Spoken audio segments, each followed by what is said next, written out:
Good afternoon, everyone, and welcome to Culture Dose, Art for Wellbeing. My name is Danielle Gallotta, and I'm the Access Programs Producer at the Art Gallery of New South Wales. Before we start the program, we'd like to acknowledge the traditional owners on the land on which the Art Gallery of New South Wales and the Black Dog Institute stands. We acknowledge the Gadigal and Bidigal peoples of the Eora Nation and pay our respects to elders past, present and emerging.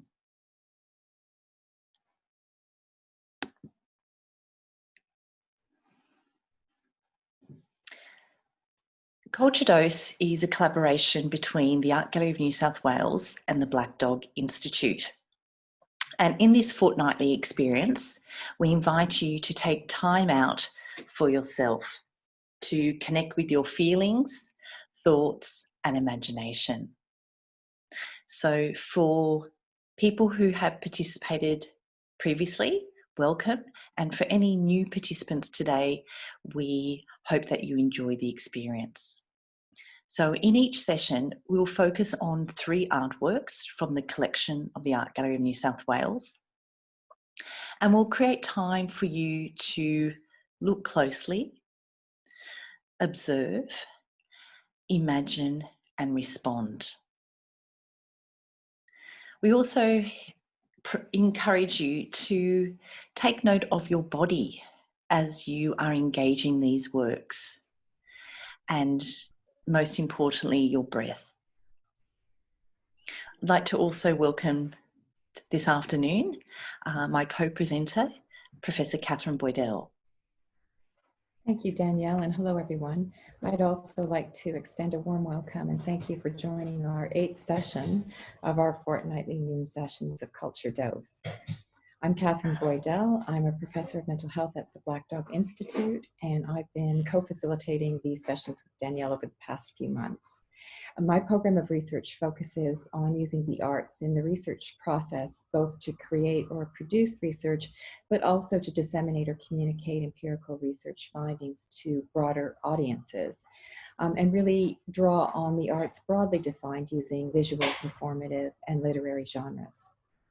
Culture Dose is based on our Arts on Prescription program that was a collaboration between Danielle and the Art Gallery of New South Wales and myself and Black Dog Institute.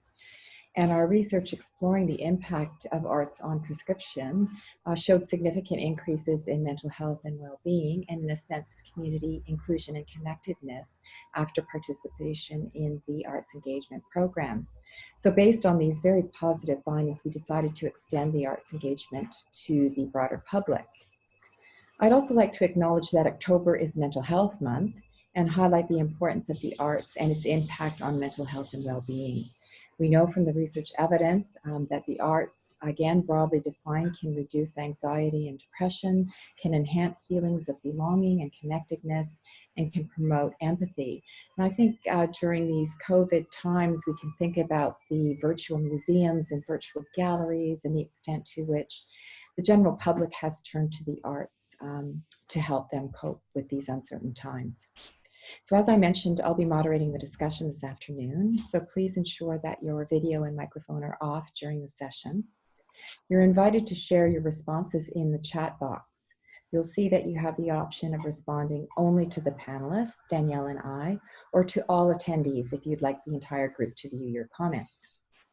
We also suggest that you might want to have a pencil, pen, or other materials present during the session in case you'd like to draw or doodle or engage in any other creative activity during the session. And there's also an opportunity post-session to post anything artistic that you might have created reflecting back on the artworks themselves. So the 8th session is titled Belonging, and the artworks have been carefully curated to ensure and reflect a sense of belonging. So to prepare for the session, as Danielle mentioned earlier, we'd really like you to think about and connect with your body. And I'd like to engage you in a very brief meditative exercise. If you could begin by bringing your attention into your body. You can close your eyes if that's comfortable for you. You can notice your body seated wherever you're seated, feeling the weight of your body on the chair, on the floor. Take a few deep breaths. And as you take a deep breath, bring in more oxygen, enlivening the body. And as you exhale, have a sense of relaxing more deeply. You can notice your feet on the floor. Notice the sensations of your feet touching the floor, the weight and pressure, vibration, heat. You can notice your legs against the chair, pressure, pulsing, heaviness, lightness. Notice your back against the chair. Bring your attention into your stomach area. If your stomach is tense or tight, let it soften. Take a breath. Notice your hands. Are your hands tense or tight? See if you can allow them to soften. Notice your arms. Feel any sensation in your arms. Let your shoulders be soft. Notice your neck and throat. Let them be soft. Relax. Soften your jaw. Let your face and facial muscles be soft. Then notice your whole body present. Take one more breath. Be aware of your entire body as best you can. Take a breath. And then, when you're ready, you can open your eyes. Thank you.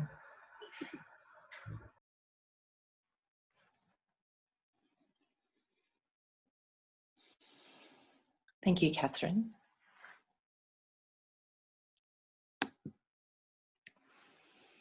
Our session today will focus on celebrating the sense of belonging, experiencing a connection to others through shared experiences, and or a connection to place where we feel safe to contribute promotes a sense of belonging. Engaging in shared community experiences can strengthen social connections and support our well-being in our working life, social and leisure time. The selection of artworks today that we've chosen invites us all to look closely, reflect on our senses, and become aware of moments where we engage with others in our daily life.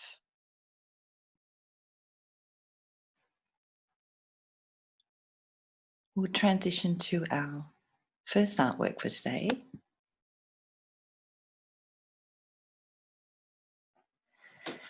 Where I'll give you a few moments to survey this painting.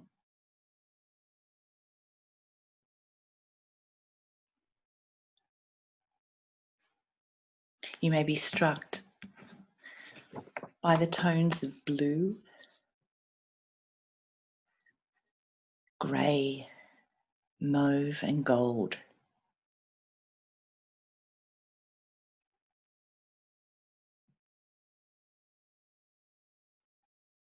I want you to imagine being present in this landscape.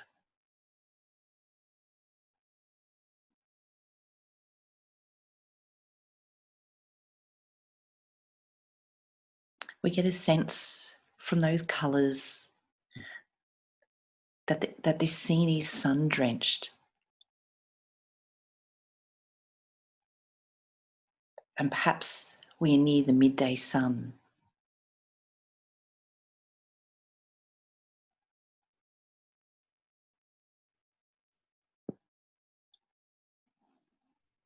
In the foreground,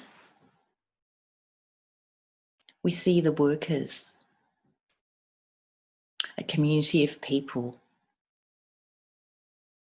connecting through a shared experience. A collective endeavour here of working together during a vintage season.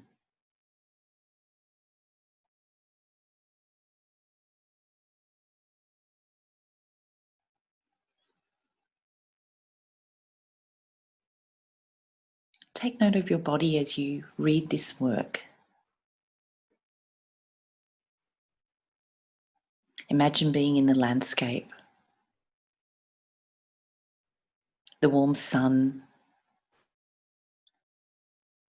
And as we note the body language of the figures bending, kneeling, or carrying, you might connect with one of the figures.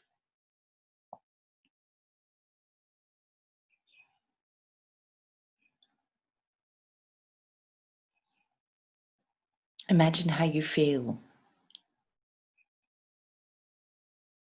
Perhaps you're tired, exhausted.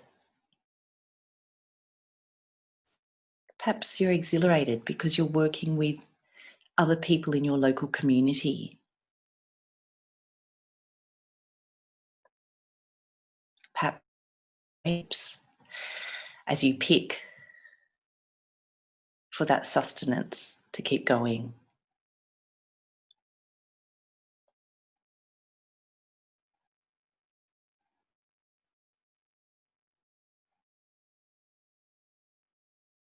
The composition here leads us to look back into the distance. We see the different rows of grapes, and we get a sense of there are many, many people working collaboratively.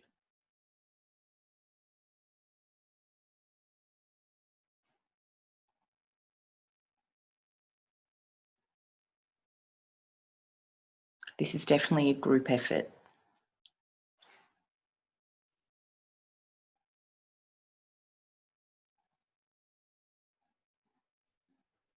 I encourage you also to take note of the woven baskets that are being used here. We imagine that they're probably handmade, of cane, probably locally made. We can imagine an artisan in the local community, again, contributing to this vintage harvest.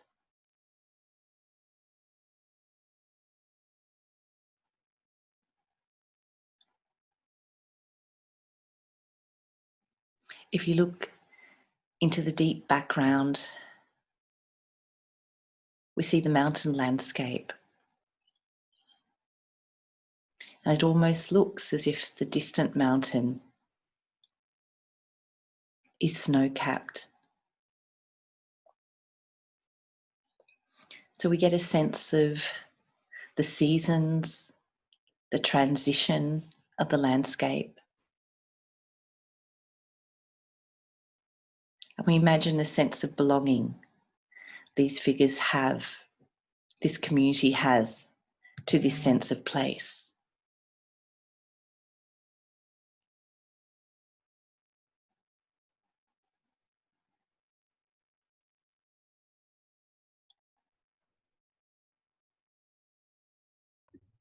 We have some comments, Danielle. One, Muhammad says it's refreshingly natural, and Catherine notes it's back-breaking work.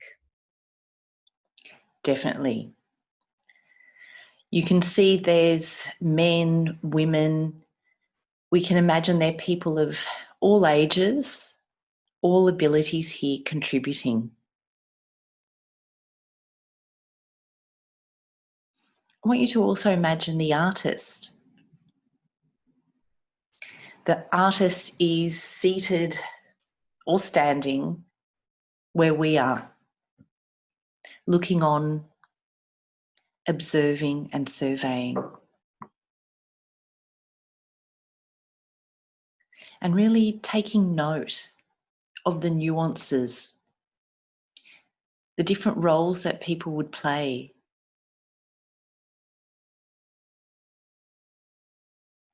To keep this harvest transitioning. I want you to imagine, perhaps in a couple of hours, what would the scene be? Perhaps where people break for lunch. Perhaps share conversations, stories, and experiences.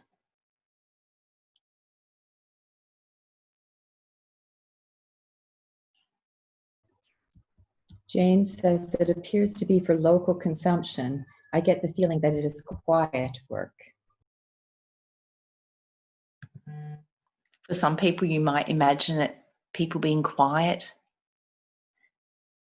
Perhaps for other people, they may imagine people singing or whistling, or the banter between people picking, telling wonderful yarns and stories.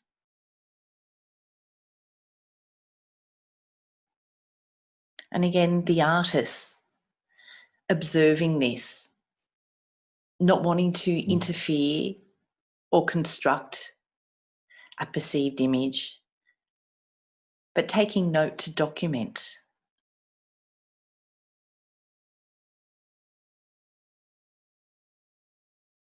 The attention to detail, in particular in the slouched hats.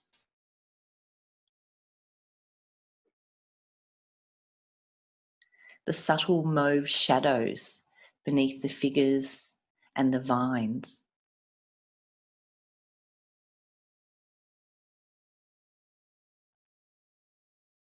There's an informality with this composition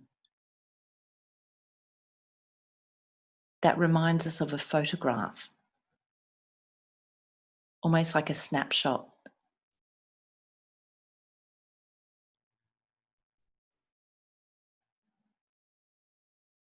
And the placement of the filled baskets to the left, which show us all this rich produce, and the expectation of perhaps what this harvest will become.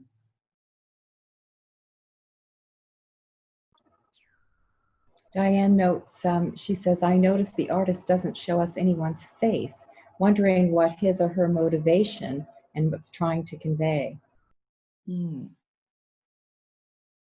Definitely an interesting observation there. Perhaps the fact that we don't see any particular faces means that we can imagine ourselves.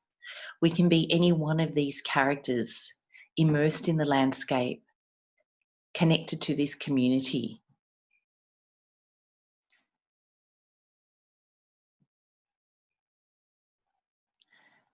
When we look at paintings like this, there are a whole range of narratives that can accompany the artwork. And sometimes when there isn't an identified portrait or face, it's a great way of immersing yourself in that landscape or in that composition.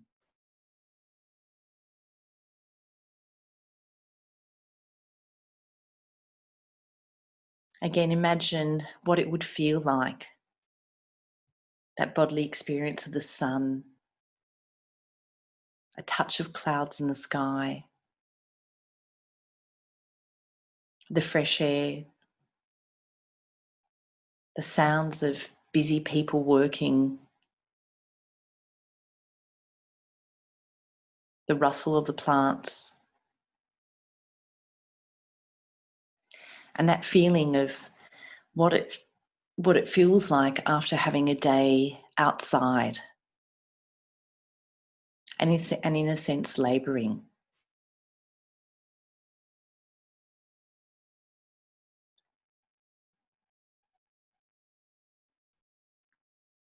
If you're going to title this work, I'm hoping that you'd like to share perhaps what you would title it.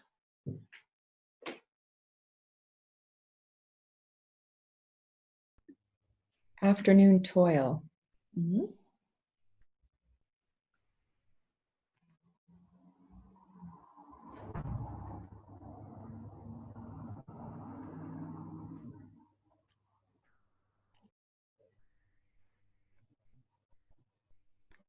Harvest time in the field.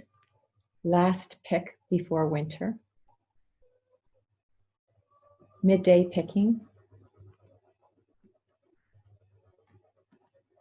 Strong backs and grateful hearts. Mm-hmm. Wine country.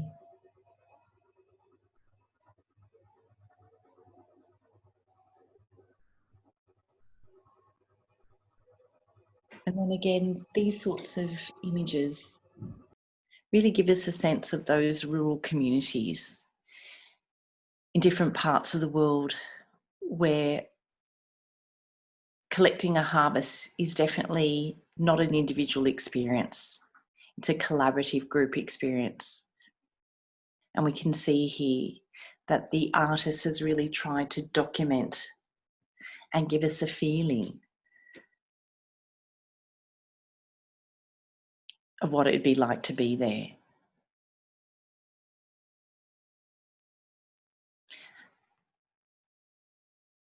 Before I just expose who the artist is, just want you to take note of the brush strokes. And in particular in the foreground, you can see those sort of sweeping, broad, golden strokes and those suggestions of weeds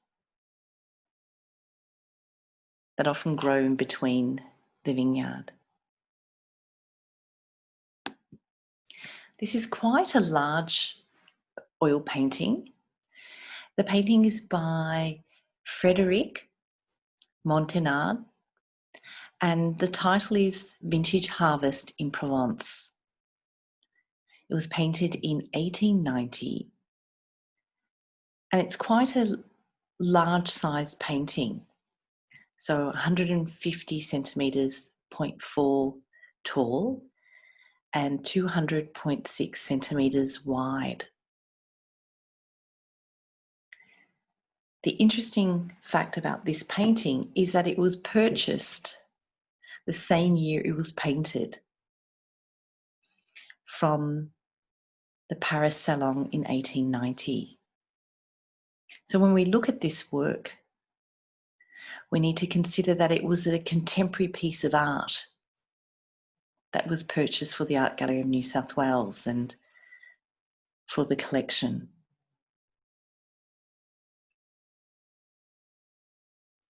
And it also helps us to perhaps reflect in these times when perhaps we're not all travelling into work, what that group experience of working together, collaborating, sharing ideas, and working towards a group consensus, what that feels like and looks like.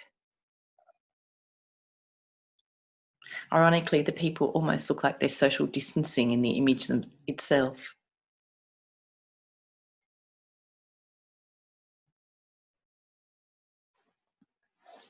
So being an oil painting, the artist has been able to perhaps work in their studio and really work on the composition, capturing those colours, and creating a work where it's very much like a cinema experience, where you can sit in front of the work and feel immersed.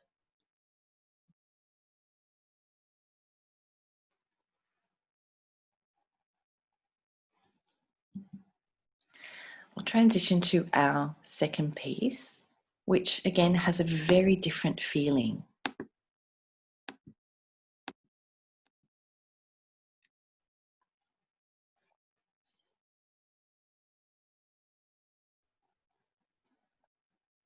We'll give you a few moments to survey the artwork.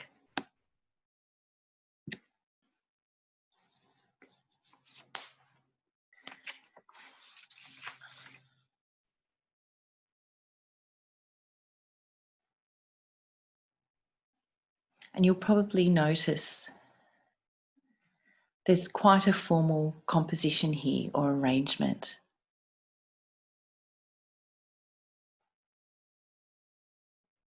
We have a scene here.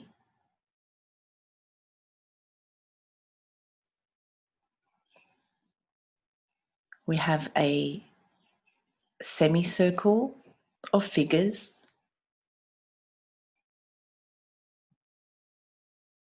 of female figures seated,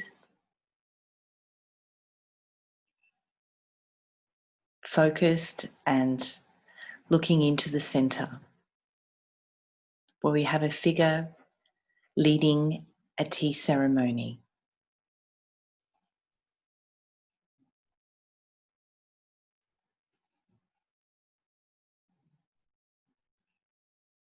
There's a lot happening in this artwork.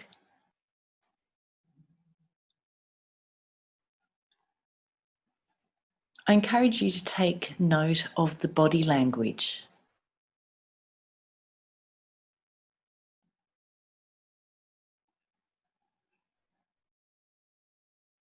Some of the figures are kneeling. Some may even be seated cross-legged. Take note of their hand gestures. Some have their hands placed on their lap or clasped.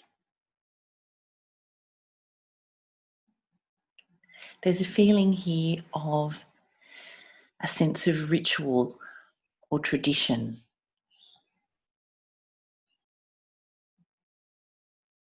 And definitely a group understanding.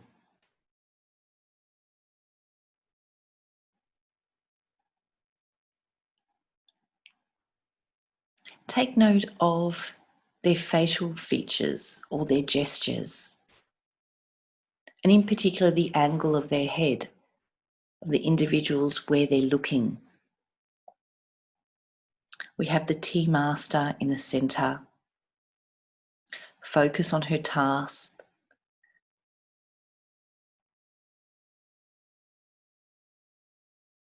In her hand, she has a bowl, whisking tea. And before her, she has a long ladle where she's pouring in water into the tea caddy. We have a comment from Kaz saying the lady looking at the lady next to her, the head of the tea ceremony, seems out of place.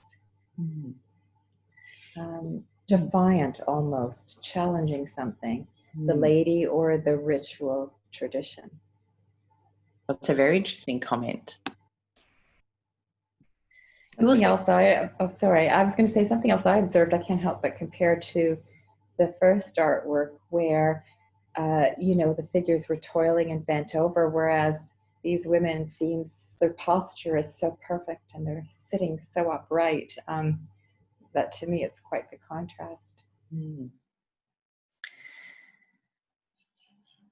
Definitely. And sometimes when we look at the theme of belonging, often it's cultural traditions that connect people, rituals, ceremonies, celebrations. And I selected this image because of the range of ages. There almost seems to be a hierarchy or various ages here, where on the far right we have some young girls who are perhaps learning some of the etiquette of the tea ceremony. And then we have some more experienced senior ladies who are perhaps guiding the group.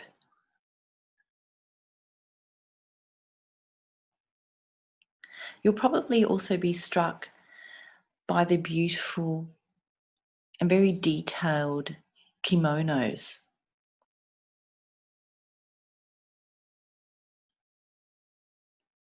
That the figures all wear.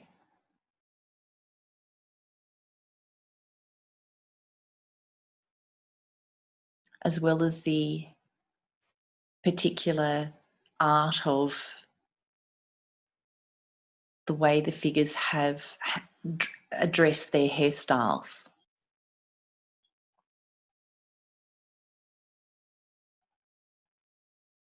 And if you look closely, although there is a formality here, each kimono and each hairstyle is quite individual.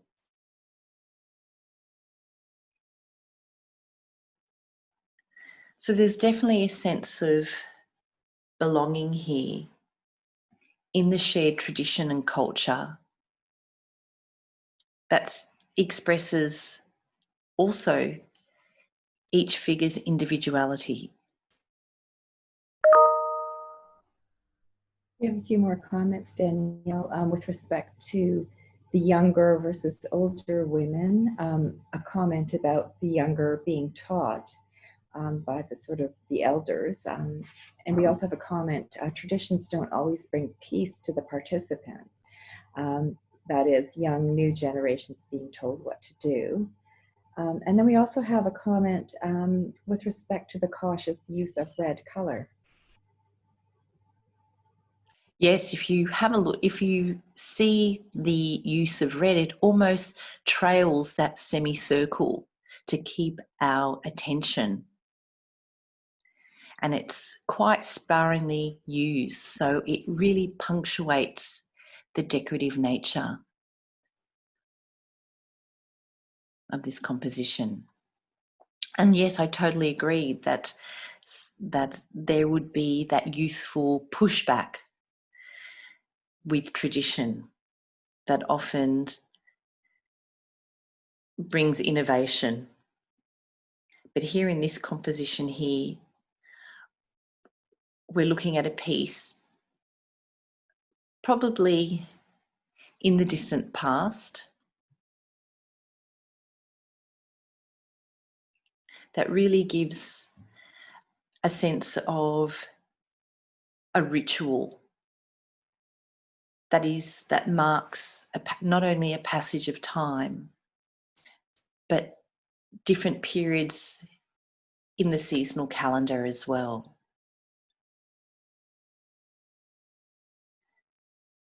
I want you to take note of your body language, of where your hands are at the moment. By coincidence, my hands happen to be in my lap, which perhaps I was mirroring some of the images here, some of the figures. But also to take note of your breath. Part of the tea ceremony is being aware of the 5 senses. So perhaps you may want to imagine you're seated in this semicircle, perhaps where we are now.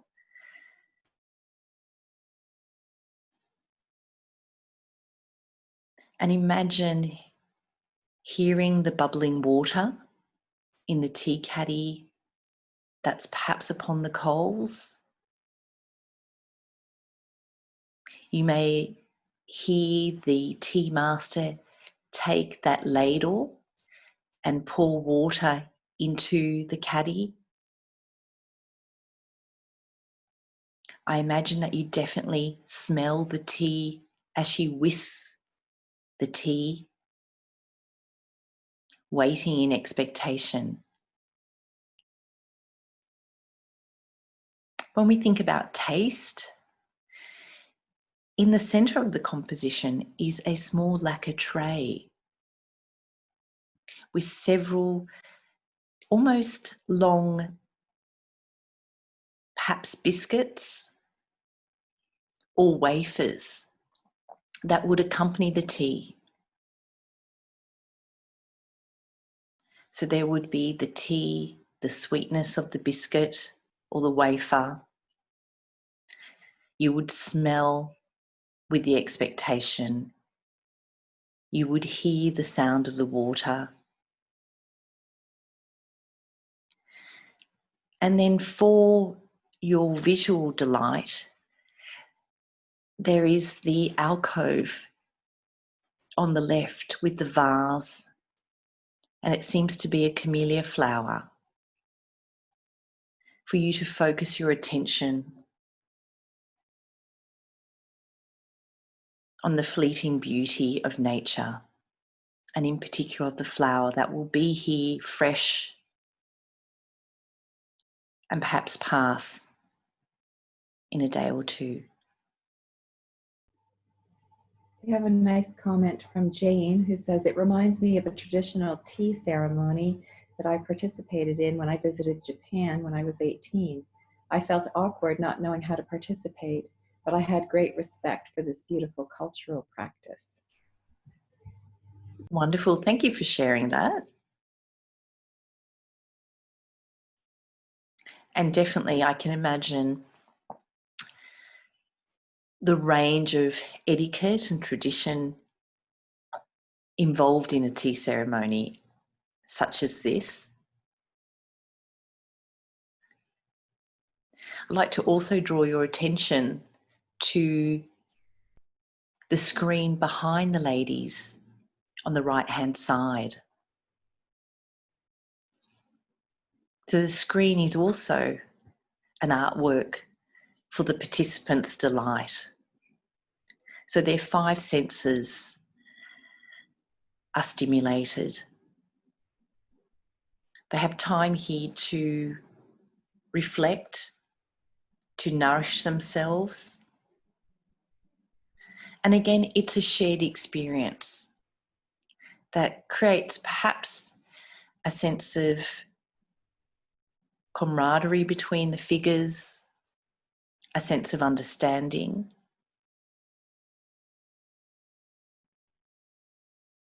And perhaps a sense of belonging to something bigger, a sense of the past, of tradition, through that continuity of the ceremony.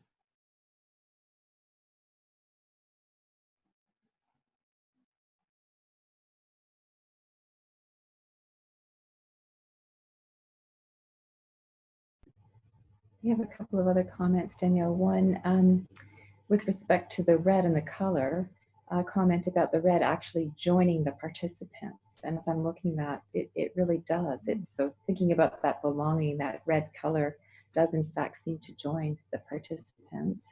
And then we have another comment, speculation that this might be geisha training. Another comment, the trail of red also represents the bloodline. Very interesting comments, yes.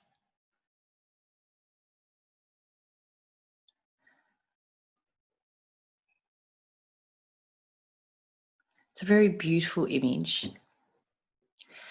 And I'll get you just to take notice of the different lines. There are 3 separate pieces of paper that have been used here. And you can see that these would be fold marks, potentially in a book.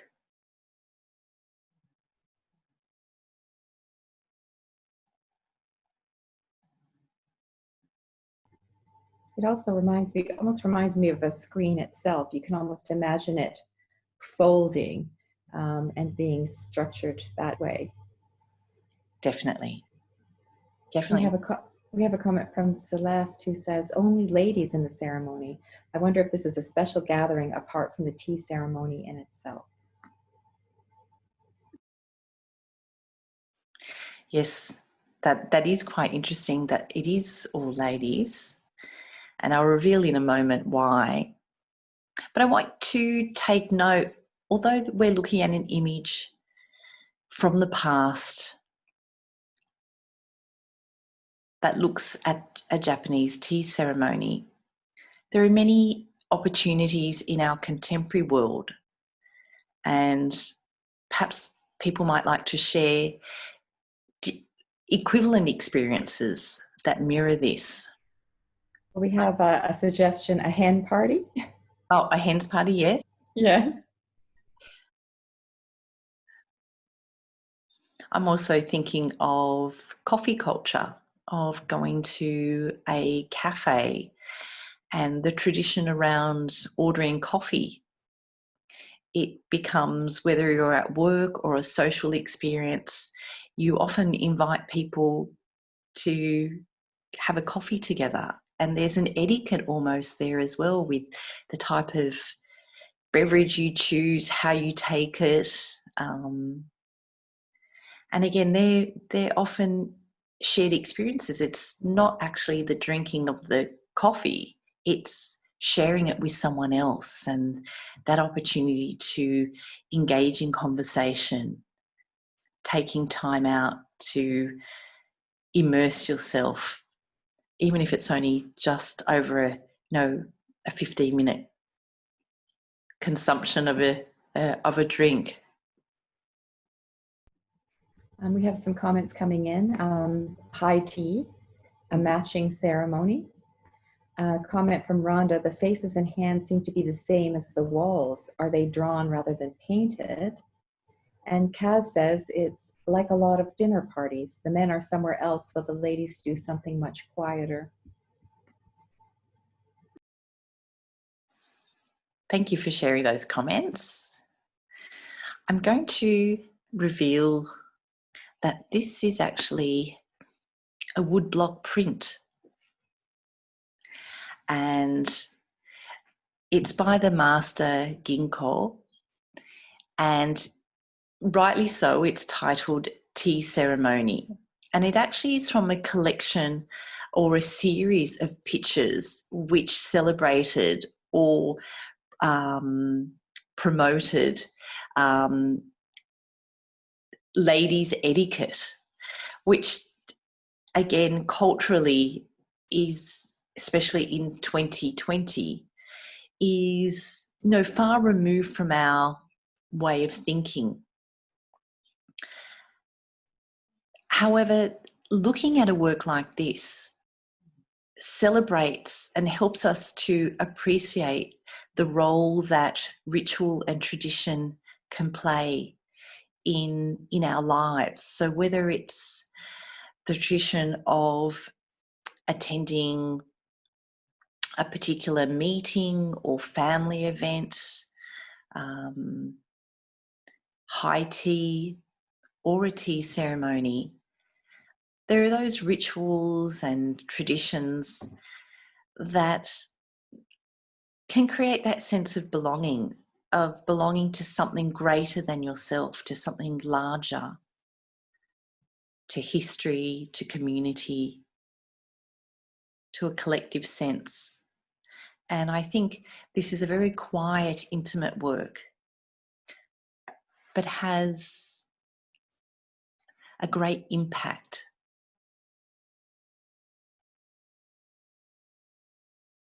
And again, if you take note of the size of the work, it again is quite a small piece. And in the collection at the Art Gallery of New South Wales, there are several other pieces that accompany this.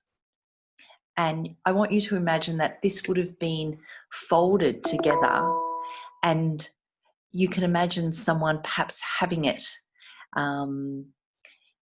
in that sort of booklet format, and every now and then sort of referring to it or taking a quiet moment to indulge their senses of reading and admiring these delicate woodblock prints that would have been printed in multiple copies.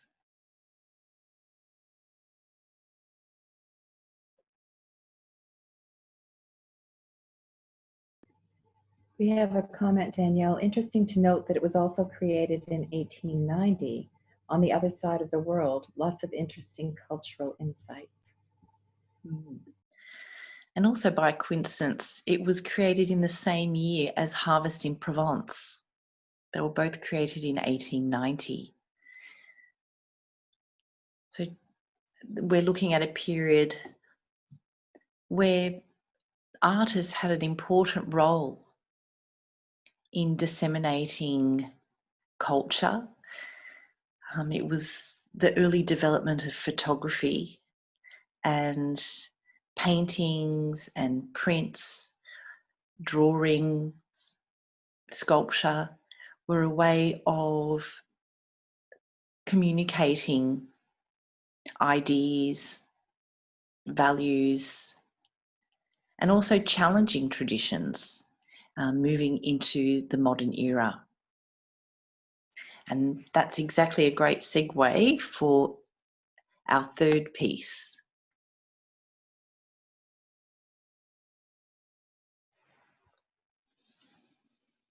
So here we have a wonderful, free scene of leisure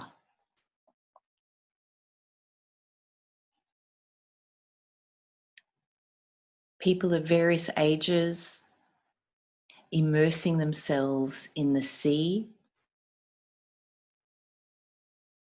in water, in sun, and most importantly, in joy.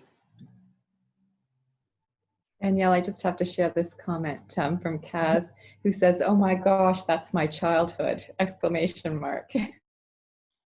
Exactly.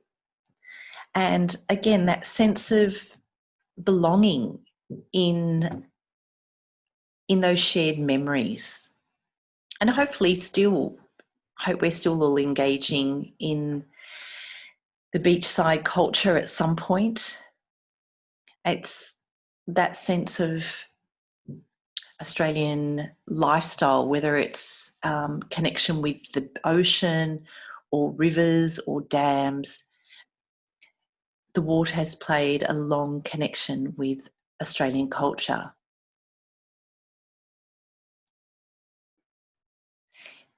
I don't know if perhaps anyone may connect with this, not only from memories, but perhaps the fact that this is an ocean bath, which in Australia we have a rich history on the coast. You'll notice the vintage perhaps of the image through the particular costume styles and the particular hats the children are wearing. We have a comment again from Kaz. "It's almost timeless. The hats to protect the children's faces, little groups of siblings or friends." Just pick. Definitely. We have a comment from Claire. "This reminds me of the recent long weekend when I was down the coast and it was 30 degrees. Happy face. Nice change from chilly Canberra." I can imagine, yes. And there's an array of individuals who have probably never crossed paths together. And here they find themselves side by side, immersed in the water, laughing, sharing time.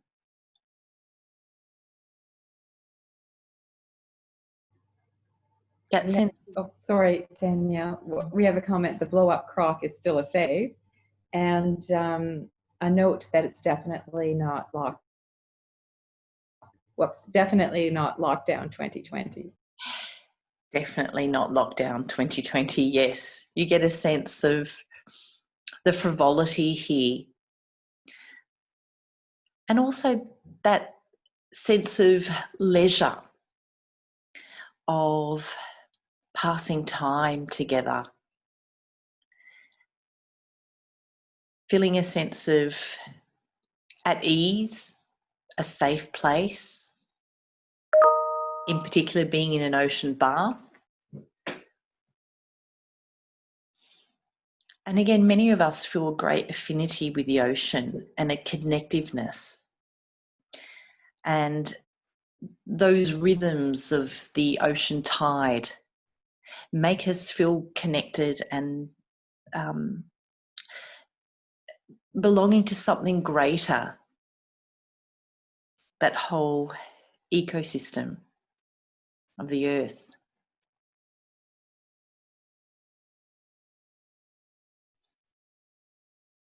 If you were in this scene, what do you imagine you would be doing? Would you be one of these adults, perhaps on the far left, who are sort of surveying the seascape, or do you think you'd be someone who would be right in the centre of that ocean bath, splashing and immersing yourself? We have a few comments. "A quiet child just happily playing by myself." "Recent arrivals to Oz, reminding me to go out and connect with people." And a comment again, "Love the light on the water." black and white era photography washed in a dark room. Yes. And yeah, as a note, sort a sense of freedom, as you were talking about earlier, Danielle.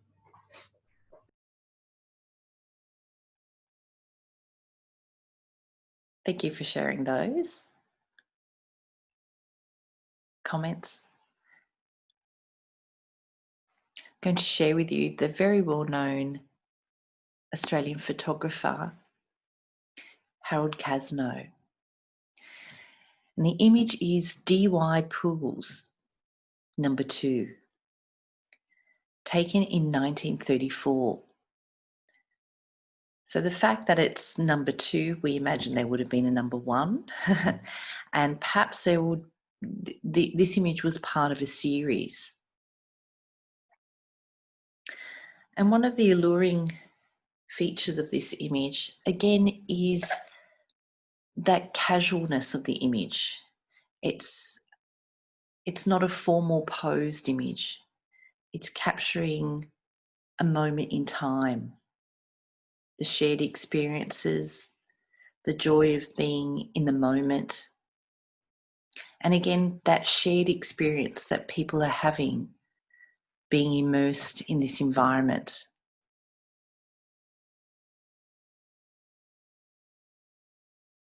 I wonder if anyone has been to DY Pool and if they see perhaps some changes almost 100 years on. I think it's 86 years on, so be interesting. We have a comment about the sun. Reminds me how often we came home with terrible sunburn. We didn't know about sun cancers. Yes. And again, you can imagine, again, that shared memory for so many Australians of being sunburnt,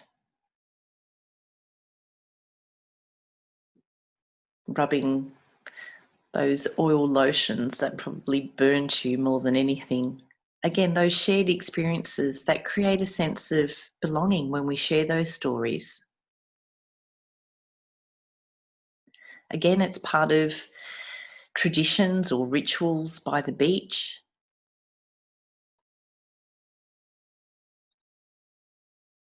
And I suppose you can look closely and compare how similar or how different an image taken in 2020 would be to this image.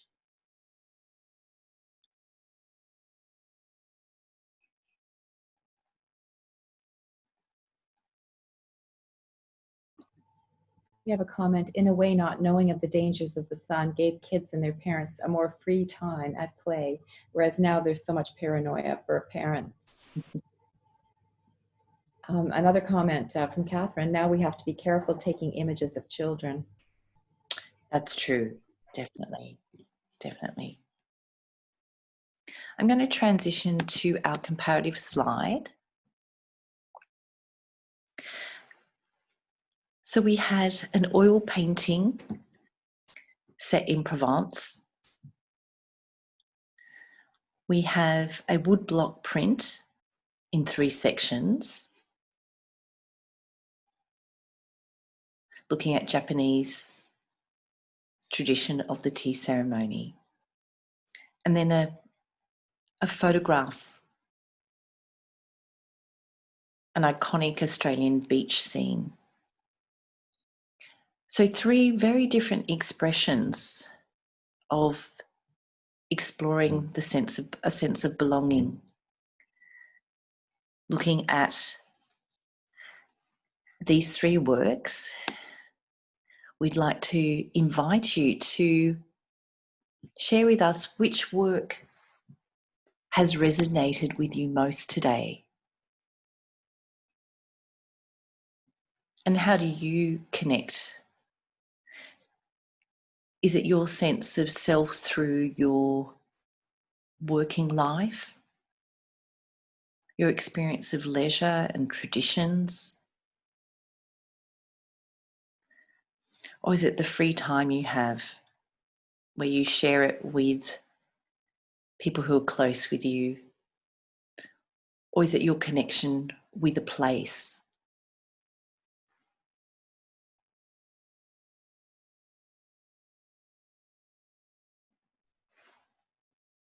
Well, that's interesting. So we have almost equal running for the harvest scene and the beach scene. Interesting that they're outdoor images of being immersed in nature in a rural scene, as well as being immersed in with your whole senses with water, in particular salt water. Well, thank you for sharing those views that you've had.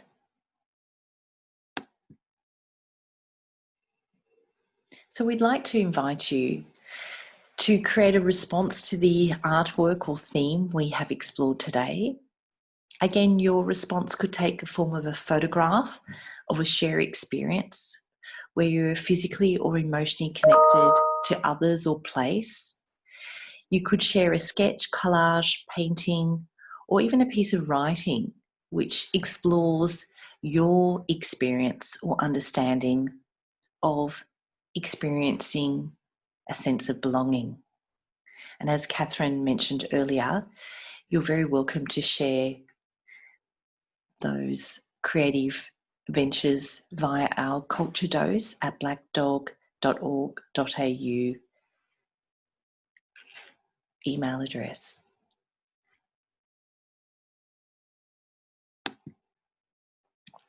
So at the Art Gallery of New South Wales, we're collating the art sets from all these culture dose experiences for you to revisit and perhaps share with other people, perhaps in an experience where you might invite people to feel a sense of belonging with the Art Gallery of New South Wales collection, which essentially belongs to us all. So on behalf of the Art Gallery of New South Wales and the Black Dog Institute, we trust that your session today has allowed you to be present, to consider the relationships in your lives, your shared experiences with others, and perhaps places that can nourish us both physically and emotionally. And hopefully be aware that these experiences can provide us with a sense of identity. So in a few moments, a survey will pop up in your browser, and we invite you to take a few moments and share your experience today. And hopefully you felt a sense of belonging, not only within the artworks, but to the community that we've been creating over the last few weeks. And in our next session, our final session in this series of 10, we'll be looking at the theme of the art of self-reflection through a selection of artworks. So again, from myself, thank you very much. And I look forward to engaging you in a fortnight's time. Thank you for joining in, everyone. We look forward to seeing you in a couple of weeks.